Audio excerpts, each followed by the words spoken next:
Bonjour à tous, je vais vous parler aujourd'hui d'un sujet qui me tient à cœur, c'est le sujet de l'aide publique au développement.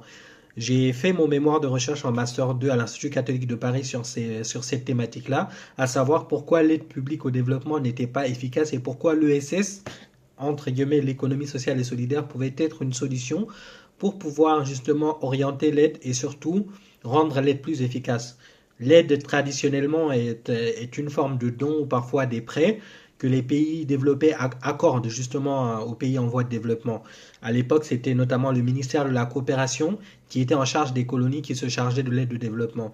Il faut savoir que le ministère de la Coopération se chargeait non seulement de l'aide, mais aussi de tout ce qui était coopération économique entre pays africains et pays européens, parce que les pays africains produisaient beaucoup, notamment en matière d'agriculture et dans beaucoup d'autres choses pour les pays pour les pays développés, un peu comme ce qui se passe aujourd'hui avec les Antilles. Donc l'Afrique était vraiment le grenier.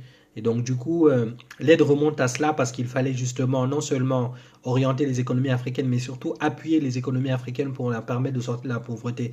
Mais malheureusement, avec tous les plans d'ajustement qu'ils ont mis en place, l'aide n'a pas permis à ces pays africains, pour la plupart, d'avoir un IDH très élevé et pour la plupart de sortir de la pauvreté. D'ailleurs, il y a un économiste qui disait que il y a un piège, il y a des trappes à pauvreté parce que justement l'aide au développement ne permet pas de sortir de cette pauvreté. Il disait d'ailleurs que les Africains sont pauvres parce que leurs revenus sont faibles. Ils sont pauvres parce qu'ils sont pauvres, parce que les revenus sont faibles et parce que tous les revenus, disons d'une certaine manière, ne sont pas épargnés et ne sont pas liés à l'investissement.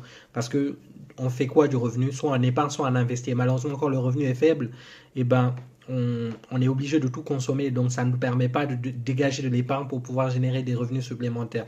Donc le premier argument, c'était de dire que le revenu était très faible et donc le revenu qu'on recevait de l'aide au développement ne pouvait pas permettre aux pays africains de sortir du piège de la pauvreté. Mais moi, ce que je pense surtout, c'est aussi au niveau de la corruption, parce que est-ce que cette aide, justement, sous forme monétaire, parfois, arrive à ces gens qui ont le plus besoin? D'où, justement, mon conseil maintenant, c'est d'essayer d'utiliser l'ESS et les acteurs de l'ESS, que ce soit les coopératives, les associations, les ONG, afin que l'aide ne transite pas par les États centraux qui, malheureusement, sont sont souvent très corrompus.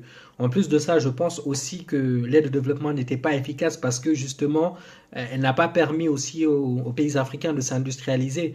Parce que plutôt que d'envoyer des montants et des aides, il faudrait peut-être repenser la manière d'aider et penser au transfert de compétences. Je pense qu'aujourd'hui, le transfert de compétences est beaucoup plus utile pour permettre justement aux économies africaines de pouvoir eux aussi créer et produire leur richesse chez eux et notamment s'industrialiser. Je pense que c'est aujourd'hui ce que fait certains pays, notamment des pays d'Émirats arabes unis, la Chine, qui essayent vraiment de faire des transferts de connaissances petit à petit parce que eux aussi, ils n'ont pas forcément intérêt à ce que les choses changent. Donc l'objectif vraiment, la trame et la problématique de mon sujet, c'était vraiment essayer de montrer en quoi l'aide justement en tant que sous sa forme actuelle n'était pas efficace et en quoi il fallait renouveler l'aide au développement. Et je pense que c'est le sujet aujourd'hui présent dans nos problématiques aujourd'hui en Afrique, c'est comment justement à ce que la coopération puisse bénéficier aux pays africains. Et ça, c'est tout l'enjeu aujourd'hui de nos modèles de développement. Comment permettre aux pays, aux économies africaines de sortir de l'ornière. Et pour ça, bien évidemment, il faut le retour des diasporas, il faut des transferts de compétences, mais aussi il faut changer aussi peut-être le paradigme, la manière d'aider les pays africains à sortir de leur sous-développement. Et c'est la question cruciale aujourd'hui. Est-ce que justement les pays développés ont intérêt justement à ce que nos pays africains sortent de l'hernière, s'industrialisent, génèrent des emplois, génèrent des revenus chez eux? On sait qu'aujourd'hui, on est quand même à une période où il y a une forme de décroissance marginale du capital qui se manifeste dans les pays occidentaux et qu'ils ont peut-être intérêt à délocaliser, notamment dans des pays ou dans des terres plus fertiles.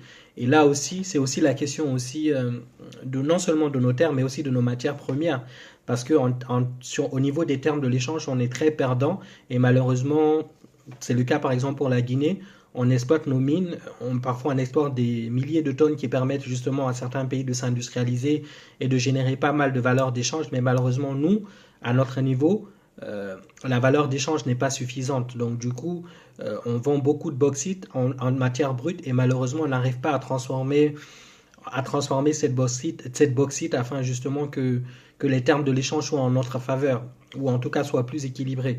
Donc tout ça, je pense que tout ça ramène à la question de l'appui au développement, pas simplement de l'aide, mais de l'appui au développement, et comment justement outiller les pays africains à utiliser leurs ressources, à utiliser tout ce qu'ils ont pour pouvoir eux aussi utiliser ça comme un levier de croissance pour eux afin de s'industrialiser. Donc je pense que c'est un sujet très intéressant qui mérite une réflexion approfondie. Et moi, en tout cas, les lumières que j'ai jetées, c'était vraiment de montrer que l'ESS peut justement, à travers ce modèle très solidaire, essayer de permettre aux pays africains de trouver les clés de leur développement avec des acteurs qui parfois pensent justement à une démocratie intégrée, pensent justement à un modèle de gestion impactant, à un modèle de gestion démocratique avec un partage de la valeur ajoutée qui est équilibré.